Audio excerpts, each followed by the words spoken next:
This video is sponsored by Unacademy, one of the largest learning platforms in India. Check out their Learn Competitive Programming by CodeChef subscription and use our coupon code SimpleSnippets to avail discount. More on this later in the video. Hey, what's going on guys? Tanmay here for Simple Snippets and welcome back to another video on data structures and algorithms. And as the title of the video suggests, today we are going to understand in detail the entire working of level order tree traversal, also known as breadth first search, that is BFS technique. So in this tutorial we are going to understand the working with the help of a diagram. We are going to dry run the entire pseudocode onto our diagram, onto our example. And at the end of the tutorial we are also going to convert this entire pseudocode into working C++ code to cover the practical side. So make sure you watch this video till the end for the best understanding. Now before we proceed, I'm guessing you guys already know what is binary tree, what is tree traversal, what are the different types of tree traversal, that is DFS versus BFS. We've already discussed all these topics in this DSA course, in this DSA playlist. So if you've missed any of the tutorials, do check it out. I'll drop the link of this playlist in the video description. And a quick note, in this tutorial we're also going to use the concept of recursion. So make sure you know what is recursive functions and recursion thoroughly. If you have any doubts and if you're not very sure about this topic, again I have a separate tutorial on recursion as well. So make sure you watch that, that is kind of important. Lastly, I would say that this level order tree traversal is not very straightforward. It is a combination of both iterative as well as recursive approach. So it's gonna be a little heavy, it's gonna be a little lengthy. But if you watch this video throughout the end with full concentration, I can assure you that you'll understand BFS very well, both the working as well as the practical aspect. Alright, so with that long introduction, let's get started. So BFS stands for breadth first search and it is also termed as level order. So you might be asked level order or BFS. It's pretty much the same thing, don't get confused. And in this traversal technique, it is actually a traversal technique where we go one level at a time from left to right. So this is level 0 where we have the root node which is n1, and to explain you this binary search tree structure, this is the node n1, we've given it a name of n1. In the memory it is created at the address hash 31.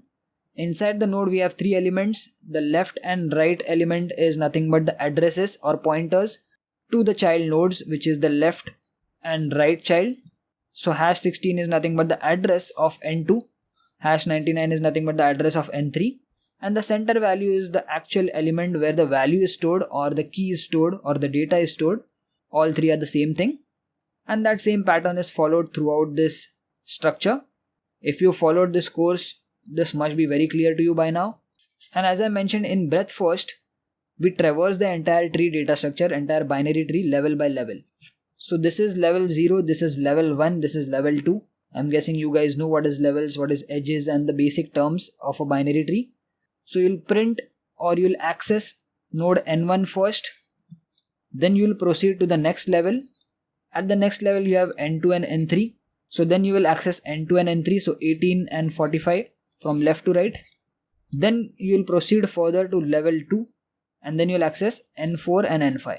Now in case if n3 had 2 more children, then you will access them also at level 2 and you will access their values. So in this tutorial what we want to do is we want to access and print them. So when I say printing, it also means that you have to access that node, right? So that goes hand in hand. So basically what we are expecting as an output is 30 will be printed first because it is the value at n1, which is the root node. Then we want to print 18 and 45, so I'll write 18 and 45. And then lastly we want the output as 10 and 25. So let's write 10 and 25 over here. So this is the expected output when we apply the BFS technique, that is the level order technique, onto our example. And this is what we want to achieve using a proper algorithm. So now let's take a look at the pseudocode which is used to achieve this level order tree traversal. And as I mentioned earlier, it is going to be a combination of both iterative as well as recursive approach. So here on the left hand side you can see there are 2 different pseudocodes for 2 different functions. So this is function 1 and this is function 2. Let's try to understand what is happening inside these 2 functions. So the first function is named as print level order BFS. Now the name can be anything, you can say print BFS, print level order or just BFS, whatever you want. But the goal of this print level order BFS is to actually print out all the values in the binary tree in our example, and the argument that it is taking is the pointer to a particular node. In our case, it is going to be root node because traversal always starts from the root node. Pretty much in every other traversal technique also, we start the traversal from the root node, which is n1. Okay. Now the reason why I'm talking in the terms of programmatic terms is because this pseudocode is ultimately going to be converted into a C++ code for the implementation side, for the practical side. Hence you can see we are using the syntax of a pointer. Now this is not an accurate syntax. A pseudocode is not exactly one particular programming language. It is just part English, part code kind of syntax, which can be easily converted into any other programming language. This one is more suited for C++ because we are using the syntax directly. But yeah, this is where we are passing a pointer which is pointing to the root node. Now moving inside, let's go through the steps of this particular function. The first step is where we calculate the height of the tree. So you can see we have a variable h. We are saying h equals to height, and then again we are passing this r, which is basically the root node, and this function will return us the height and it will be stored in this h variable. Now if you are wondering what is this height function, we've already discussed how to calculate the height of a tree, height of a binary tree in this DSA course. So please make sure you watch that because that is very important. And once you know that, you're good to go. We've already implemented the code as well. So we've been implementing the binary search tree data structure one operation at a time. And in previous tutorial, we did the height operation. So do check that out. So that height will now be stored in this h variable. Just by looking at this binary search tree, we can easily say that the height h is equal to 2. Correct? H is going to be equal to 2. Just to give you a basic brief about height of a tree, it is nothing but the number of edges from the root node to the longest leaf. So over here, this is one edge, this is second edge, hence the height is 2. So these are the leaf nodes, and we have to select the leaf node which is furthest or farthest from the root node. So n4 and n5 are the farthest nodes from the root and they are the leaf nodes. So we have to count the number of edges in between them, so that becomes the height. Okay? Alright. So now that we've calculated the height, we will proceed to step number 2. Now in step number 2, we are using a for loop, which is where the iterative approach comes, and the for loop is running from I equals to 0 to I less than equal to h. So we will go from 0, 1 and 2 because we just said that h is equal to 2. So I has to be less than or equal to h, which means that I can take values of 0, 1 and 2. This means it will run for 3 times. Correct? Okay. So the next obvious question is, why are we running this for loop and why is it running for 3 times? The answer lies inside the for loop, where we have one instruction which says print given level. We're passing the root node and the I value, which is basically going to be the level value. Okay. Let's again take a look at our binary tree. Our binary tree is binary search tree, by the way, but this level order traversal, that is the BFS traversal, is applicable on both binary tree and binary search tree. That is because binary search tree is nothing but a binary tree only with an extra principle where for a particular node, the left subtree has lesser values than that node and the right subtree has greater values than that particular node. Okay, so that's the only difference. Hence this technique, hence this pseudocode of BFS will be applicable on both binary search tree as well as a binary tree. Now coming back to our binary search tree, how many number of levels do you have? We just said that we have 0, 1 and 2. So we have 3 levels. Correct? The height of the tree is 2, but the number of levels we have is 3. So for now, just understand that that is the reason why we are running the for loop for 3 times. And these numbers that the I value is taking, that is 0, 1, 2, is nothing but the level number. Okay? So inside this for loop, we are calling the second function, which is print given level. We are passing the root node and we are passing the level number I. So I is nothing but the level number which can take values 0, 1 and 2. So every time the for loop increments, the level will increment. The R value is going to be the same, which is going to be the root value only. And now the main access and the main recursion happens inside the print given level function. So now let's briefly take a look at the print given level function. And so far, if things are getting a little difficult or getting a little confusing, Don't worry guys, as we proceed, we are gonna dry run this entire pseudocode, both these functions, onto our binary search tree step by step, so you'll understand what is happening at every step.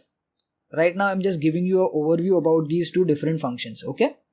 Alright, so talking about the print given level function, as the name suggests, it will print the values at a particular given level. That's why I've named it print given level, okay?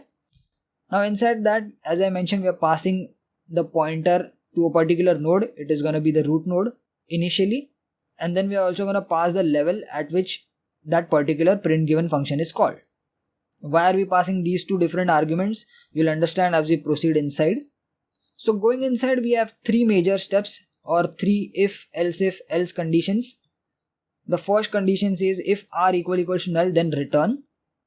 So this is our exit condition, also known as base condition in the recursive approach. This r will only be null when you reach the leaf node, because when you reach the leaf node, you can see for n4, n5 and n3, we do not have a left and right value. So programmatically, the left and right addresses will be having null value. Okay, so these will have null values. So this is where the exit condition is. Again, you'll see this when we dry run this code. The second condition is if the level is 0, then you have to print the value at that particular level. This is where the printing actually happens, and again you'll see this when we dry run it. And the last condition is when the r is not null, and if the level is not equal to 0, if it is something greater than 0, in that case you perform recursion and you say print given level r of left and level -1. So first you perform recursion on the left side, and once that is done, so you call the same function print given level, but instead of passing r, you say r of left. So over here you're calling this function on the left child, and you're also reducing the level by 1. And once that is done, you'll say print given level r of right, again level -1. So this is where the recursion happens, 3.1 and 3.2. And these are the three major steps in print given level. And by now I'm guessing all of you guys are wondering, okay, we've seen the syntax and that is understandable, but why are we doing this, right? The question of why will now be answered when we actually dry run these two different functions onto our example. So let's go ahead and dry run this step by step. This video is brought to you by Unacademy. They have launched a competitive programming subscription with CodeChef, and this is an all-round solution for anyone and everyone who wants to be a pro in competitive programming space. Some of the special features include learning from the world's best programmers, ICPC World finalists and software engineers working in the best product companies, interactive sessions where you can engage with your expert educators, structured courses with doubt solving by expert panel of teaching assistants and community members, teaching in both English and Hindi language, so language is not a barrier, and I personally find this very cool. And in addition to this, there are special free live lectures that you can attend to experience the subscription. Oh, and did I mention you get an extra 10% discount with our coupon code Simple Snippets on your 6 and 12 month subscription, and get the first month course at flat 999 rupees with this coupon code. Go to the link in the video description and check out the competitive programming package.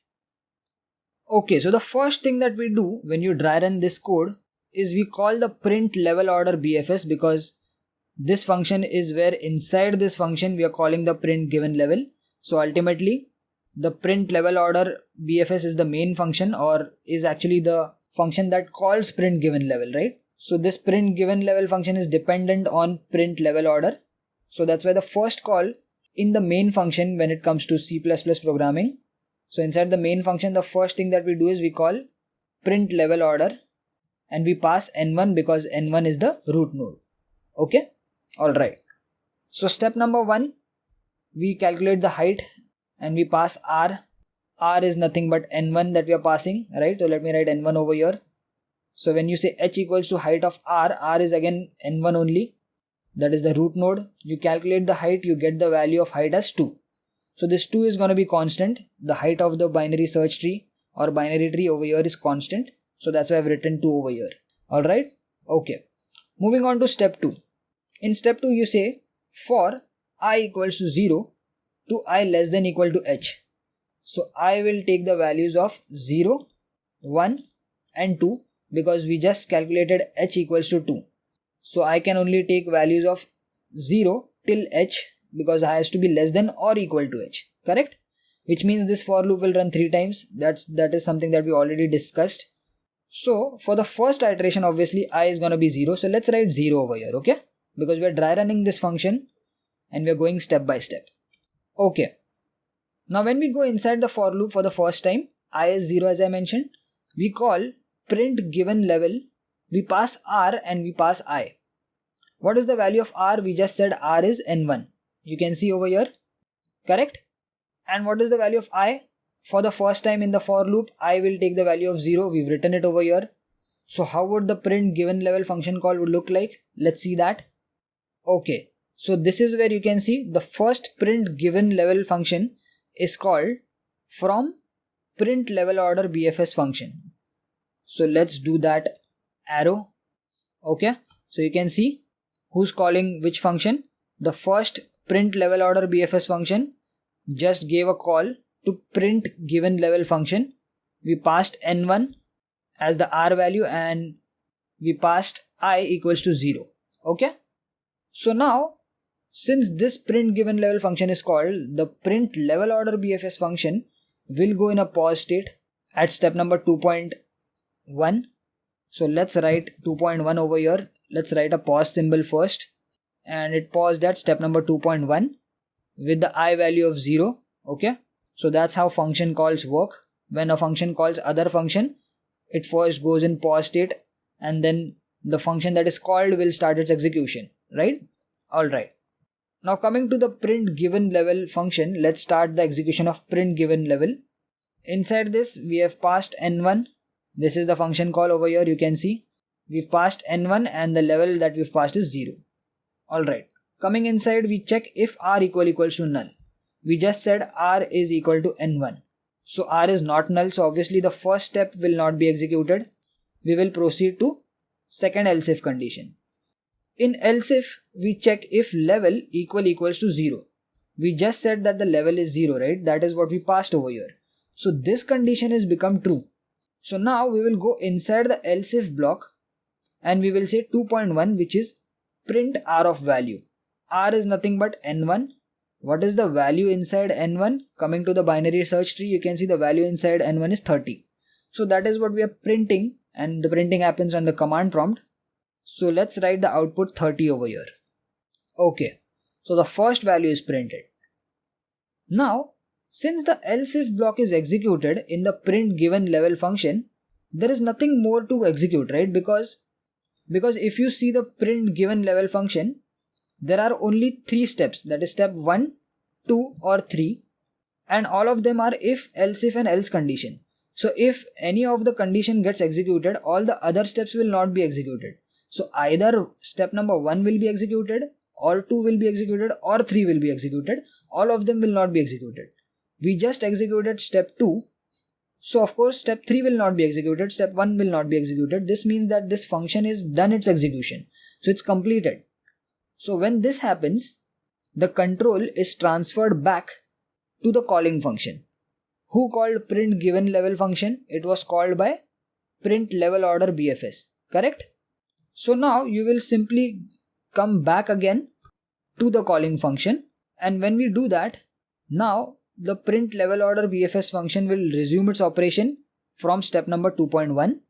So this pause sign will go, it will resume its operation from step number 2.1. Basically step number 2.1 is done one time. And what is step number 2.1? In the print level order BFS, you can see it is this print given level which we just did one time. So since we did it one time, now again we'll go at the start of the for loop, I will become plus plus. So I will now take the value of 1, because we just said that the I will run from 0, 1 and 2, correct? So we just did 0. Now the I value will become 1. So let's make the change over here also. We'll say I equals to 1. When I becomes 1, again we will go inside the for loop. We will call step number 2.1. And step number 2.1 is nothing but again a print given level function call. We are passing R and I. Now R for this function you can see is n1 only. So that is not changing. So R is always going to be n1. But now the I value has become 1. So I will be equal to 1. So how will that function call look? So this is how that function call will look. You can see over here. So print level order BFS has given one more function call to print given level. This time we are passing r equals to n1. So n1 is passed and now the I value has become 1. Okay. Now the reason why I value has become 1 is because for the level 0 we've already printed n1's value, and at level 0 we only have one node because we only have root node. And now we want to print the values at the second level, which is level 1. So level starts from 0, okay? Just like array indexes, keep that in mind. Okay. So now again, the print level order BFS will go in a pause state. Again at step number 2.1 because it is a for loop, so it will run for 3 times. This is the second run. And in second run, we are again giving a call to print given level. Now do note that till this point, we still have not given a recursive call. A recursive call is when a function calls itself. Up until now, a function has not called itself. So there are two different functions in play over here. So far the first function, which is print level order, has called print given level 2 times, but it has not called itself. You getting that? So let's see how the recursion now happens. So let's again start with the execution of print given level now. So coming to the print given level pseudocode, again the r value as I mentioned is n1 only. So n1 comma, this time the int level, that is the level value, is 1. You can see over here also. So let's pass 1. Okay, so r is equal to n1 and this level is 1.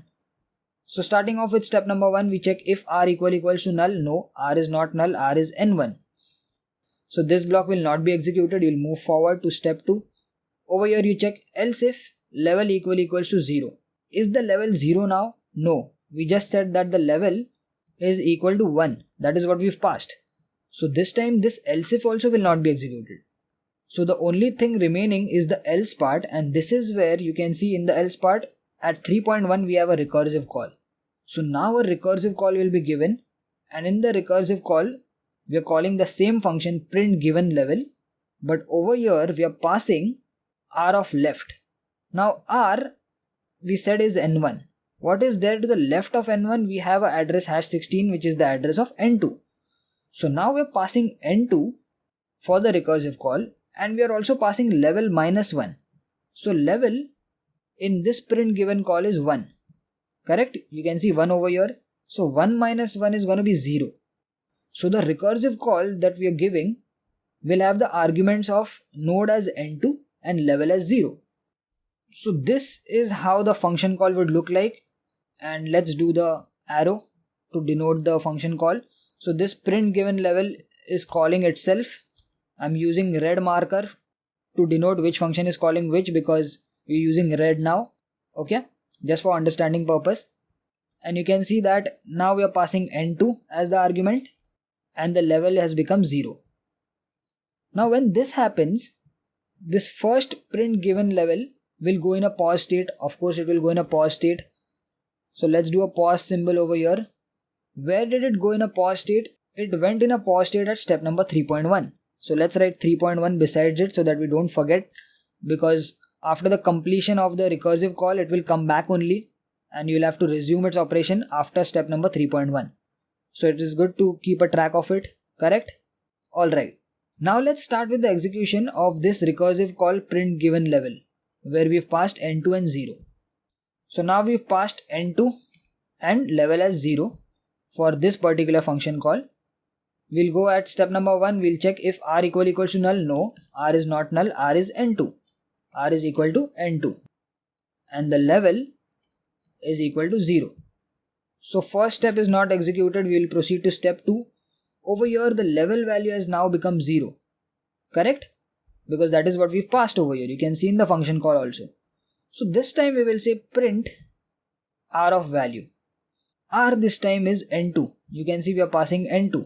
What is the value of n2? In the binary search tree you can see 18. So now 18 is gonna get printed. So I'm gonna write 18 as the output. And since the else if part is executed, the else will not be executed. You will come at the end of the function and this function will complete its execution. And now the control is transferred back to the calling function. Who called this second print given level? It was called by this first print given level, right? So you'll go back again, the control is transferred back, and now the first print given level you can see was paused at step number 3.1. So it will resume its operation after step number 3.1. So let's erase this pause sign and 3.1 number. It will resume its operation at 3.2. And at 3.2 you can see there is one more recursive call, and this time we are saying r of write. What is the r value? Inside this function call you can see it is n1. So what is n1's write value? What is there to the right of n1? You can see we have an address hash 99, and 99 is the address of n3. So over here we are passing n3, and again we are saying level -1. What is the level value inside this function call? That is the first print given level, it is 1. So 1 minus 1 is going to be 0. So a new recursive call is given from the first print given level function, you can see, to this third print given level function with the n as n3 and the level as 0. So that is what we've passed over here, n3 and 0, because now we are going to the right side. And when we do that, again the first print given level will go in a pause state, and it will go in a pause state at step number 3.2. So let's write 3.2 over here. Alright. And now let's begin with the execution of print given level from the start with these values. Okay. So for the third print given level function call, we are passing r as n3 and the level again is 0. So r is equal to n3 and level is equal to 0. So first condition we check r equals to null. No, r is not null. So we go to the second condition, we check else if level equals to 0, and this time you can see we are getting a match, level is equal to 0. So we will go inside the else if, we are saying print r of value. R we just said is n3, correct? So we are at this node. What is the value inside n3? We have 45. So 45 will be printed according to the step 2.1. So let's print 45 onto our command prompt. Once that is done, the second step is done, which means that the entire execution of this print given level is done. So now the control is again transferred back from this third call back to the first call, and the first print given level can resume its operation after step 3.2. And after 3.2, you can see that we don't have anything after 3.2, which means that the else part is done for this print given level function, which is the first call with the I value of 1. So which means that this print given level function is done its execution, and now it can go back to the calling function. Who called this first print given level? You can follow this purple arrow, and you can see it was called by our print level order BFS function, correct? So now you can give the control back over here to this print level order BFS function. Okay, so far if you observe the output, we are pretty much going on the right track, and we've printed the binary search tree in BFS technique, in the BFS way, in the level order way. So 30 got printed first, which is at level 0, then 18 and 45 got printed, which is at level 1, and then we are only left with 10 and 25, which is at level 2. Okay? Alright, so far I hope you've understood it. I know it is getting a little complicated, but you can probably slow down the video or go back and watch how the recursion is proceeding, how which function is calling which function using the arrows, and hopefully you'll understand it very well. But now moving on, when you come back from this print given level back to this print level order BFS, you can see this level order BFS was paused at step number 2.1.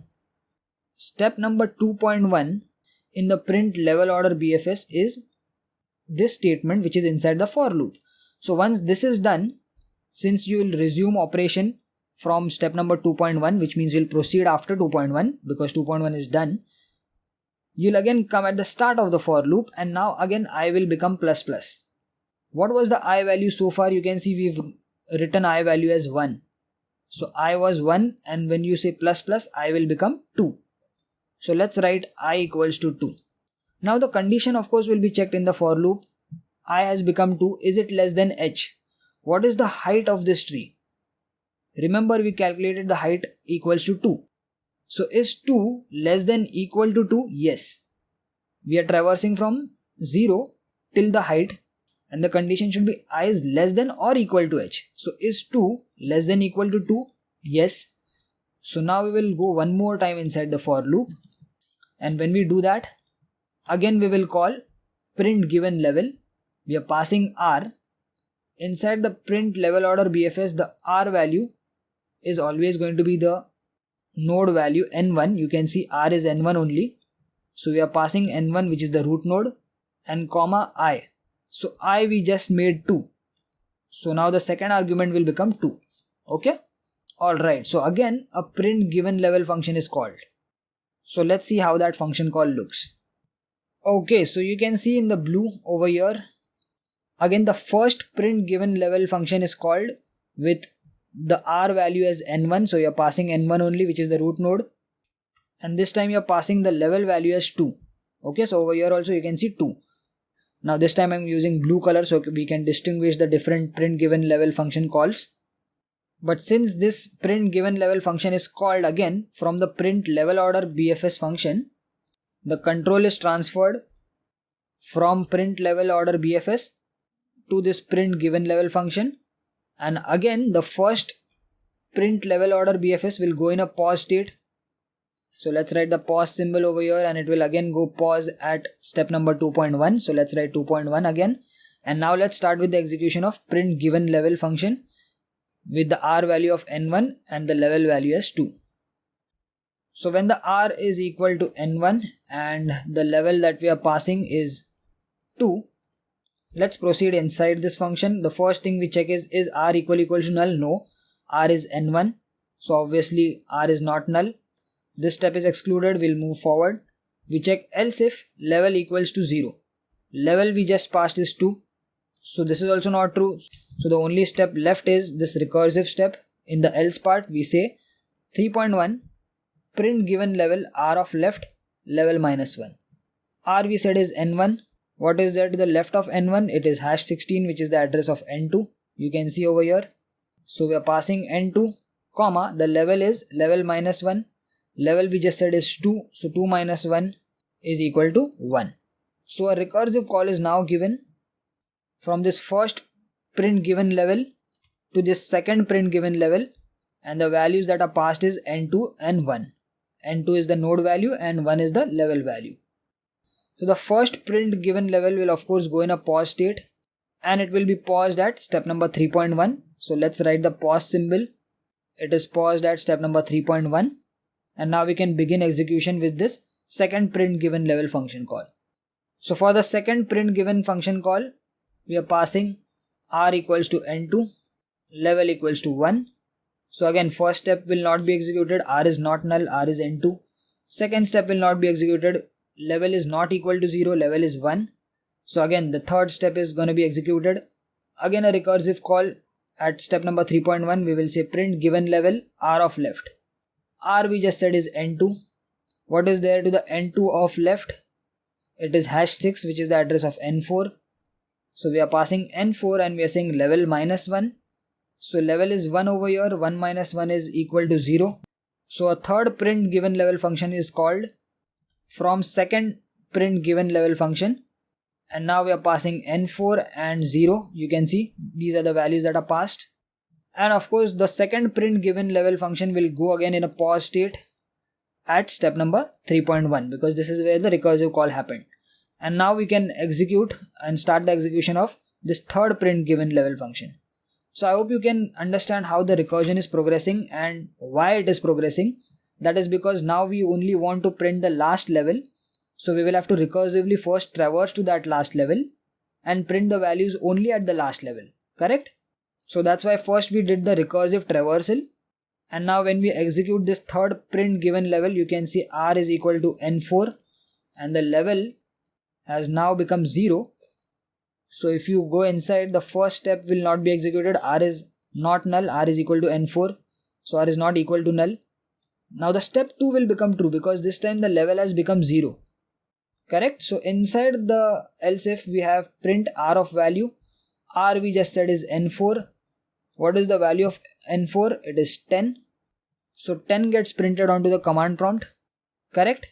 And since the else if is done, which means that we are done with the execution of print given level function, that is this third print given level function. So you can go back now to the calling function Who called this third print given level function? It was called by the second print given level function. So you'll go back, the control is transferred back.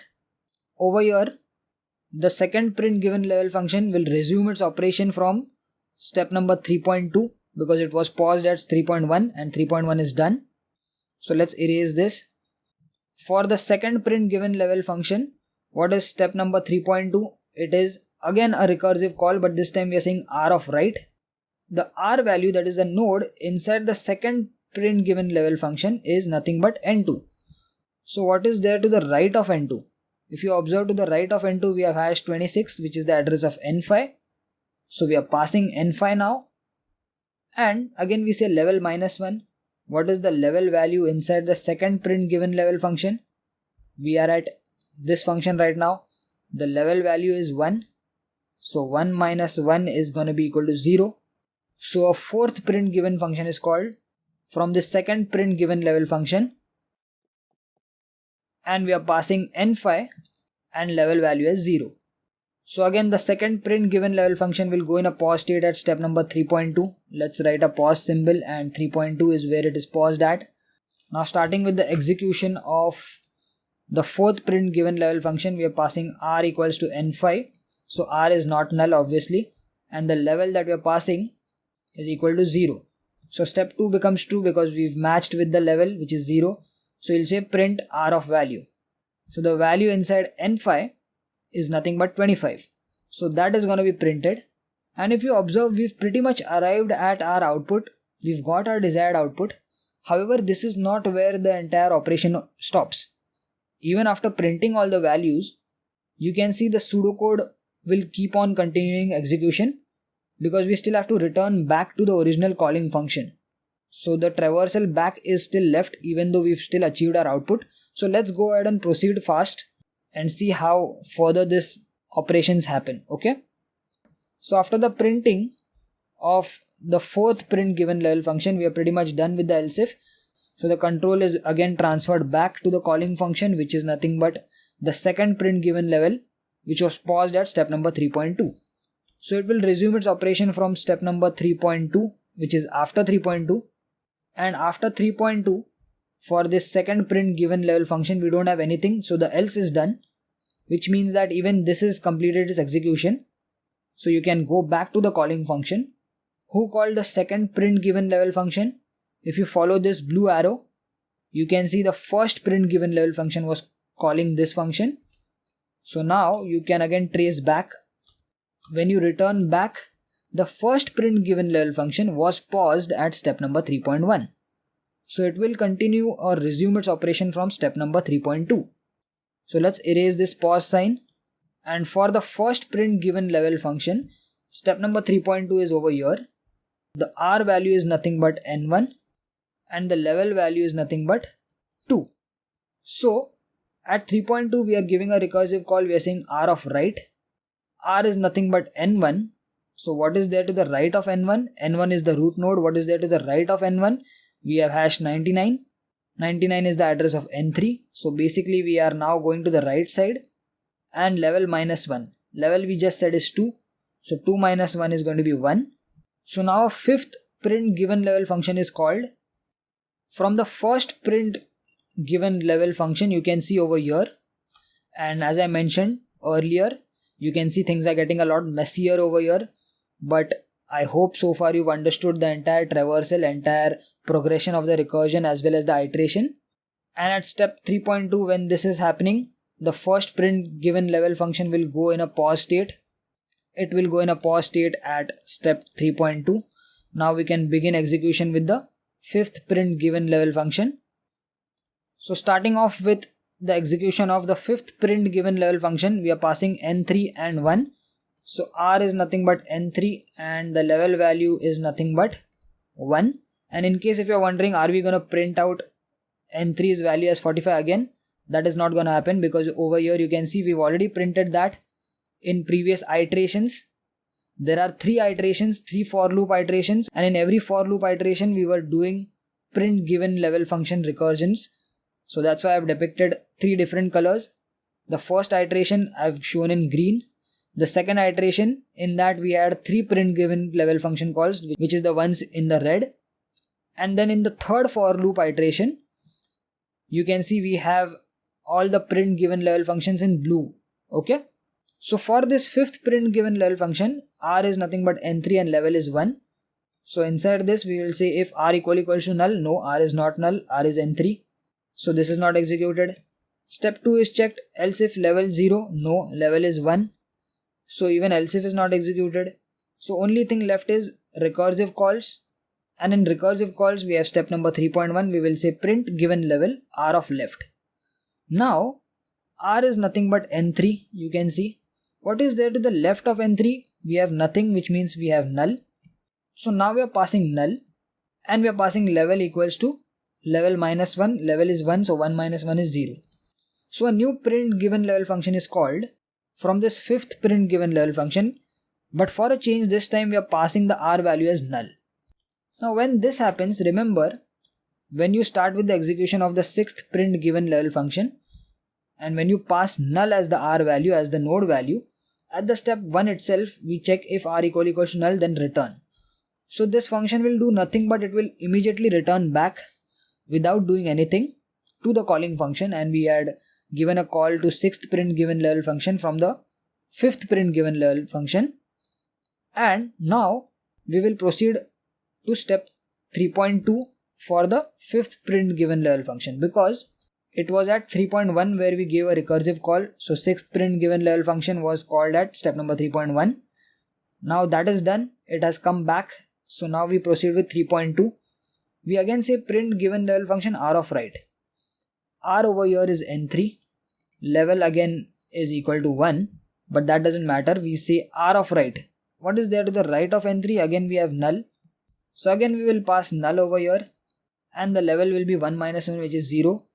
So the level value at this point doesn't matter. When the r or the node value is passed as null, at the very first step itself, the function will return back. So you can see again a seventh function call is given, and when you are passing null in it, it will immediately return back to the calling function. So you will come back to the fifth print given level function. Now the fifth print given level function was paused at 3.2 when it called this seventh function. Now when it resumes its operation, the else part is done. So it can go back to its calling function because it has completed its execution. Who called the fifth print given level function? You can see, you can follow this arrow, and it was called by the first print given level function. Now when the control is transferred back from the fifth function to the first function will resume its operation after step 3.2. So you can see we have a pause sign over here. So after step 3.2 we don't have anything. So the else part will be done for the first print given level function also. So now the control will again be transferred back. And who had called this first print given level function? It was called by following this pink arrow. It was called by the print level order BFS. So now the control is again transferred back to the very first function. And when this happens, the first print level order BFS function will resume its operation from step number 2.1. So 2.1 is this step for the print level order function, correct? When this step is done, again you will go at the start of the for loop. I will become plus plus, I will become 3. Because you can see I value was 2. So now I has become 3. Now again the condition will be checked. Is I less than or equal to h? Is I equals to 3 less than or equal to h? What is the h value? H is 2. The height is 2. Is 3 less than or equal to 2? No. So this is where the for loop condition breaks and it becomes false. So now the for loop will complete its execution, and now we will come outside this print level order function because step 1 and step 2 is done. We don't have anything else. We don't have step 3. So this entire function is done, and now we will come back to the main function. And when we come back to the main function, on our command prompt we have our necessary output, which is level order traversal and printing, which is the BFS traversal. Okay, so if you observe the output 30, which is at level 0, then we have 18 and 45, which is at level 1, and then we have 10 and 25, which is at level 2, which is the last level. Okay, so we've successfully understood the working of level order tree traversal, the BFS technique.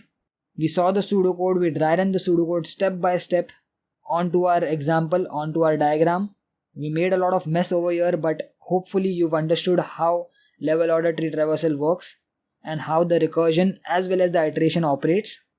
Now let's quickly go to the Dev C++ IDE and convert this pseudocode into proper C++ code and implement it on our binary search tree implementation. Okay, so as you can see, I've already opened up my Dev C++ IDE and we've pretty much written quite a lot of code into our BST program. So this is something that we've been implementing one function at a time, one operation at a time since the last many tutorials in this DSA course. We've done with the insertion, we've done with the DFS technique printings, that is in order, pre-order, post-order. We calculated the height and we also did the iterative as well as the recursive search approach and operations.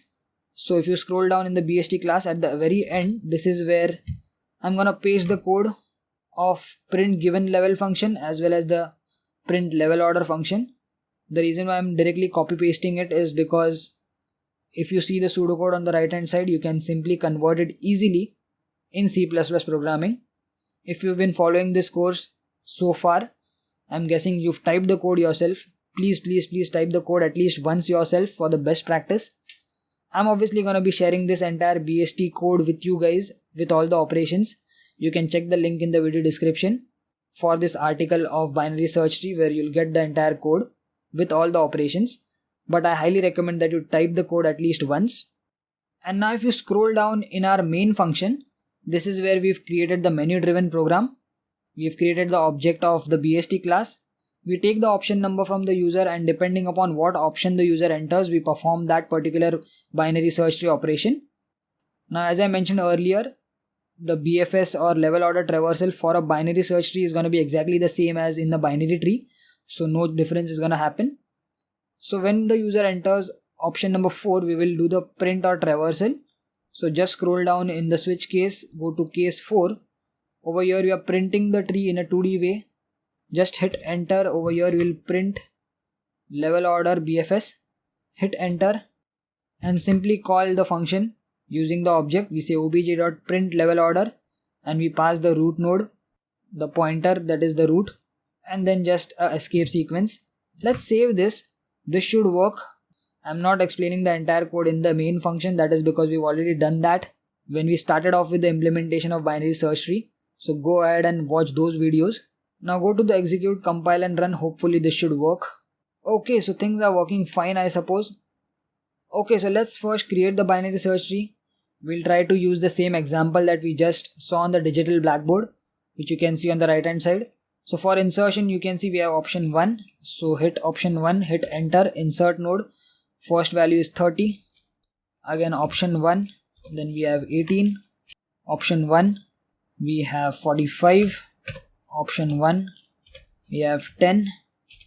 Option 1, we have 25. Let's clear the screen, which is option 6. That will clear the command prompt. And now we simply have to print all the tree values.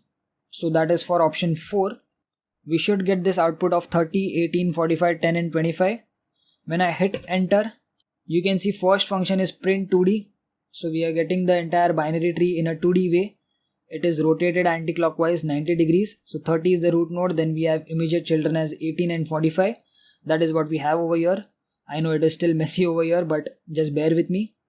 For 18, we have 10 and 25 as the children. You can see 10 and 25. And below over here, you can see print level order BFS, where we are getting the output 30, 18, 45, 10 and 25. So 30, 18, 45, 10 and 25 are printed exactly like we did in the pseudocode dry running, which means our BFS or level order traversal is working perfectly fine. We have successfully implemented the BFS technique, the BFS traversal in the practical side as well using a C++ program. Okay, so I hope you understood the entire topic of level order tree traversal, that is the BFS technique, the entire working, the pseudocode, as well as the practical side where we converted it into a C++ function. If you like this video, if you understood this entire video, please give this video a like. Let me know in the comments how this video was. It took a lot of time and effort to make this video. Do share it with your friends. And if you haven't subscribed already, if you are new on this channel, just subscribe and turn on the notifications for more such tech educational video tutorials. So thanks for watching. See you in the next one. Peace.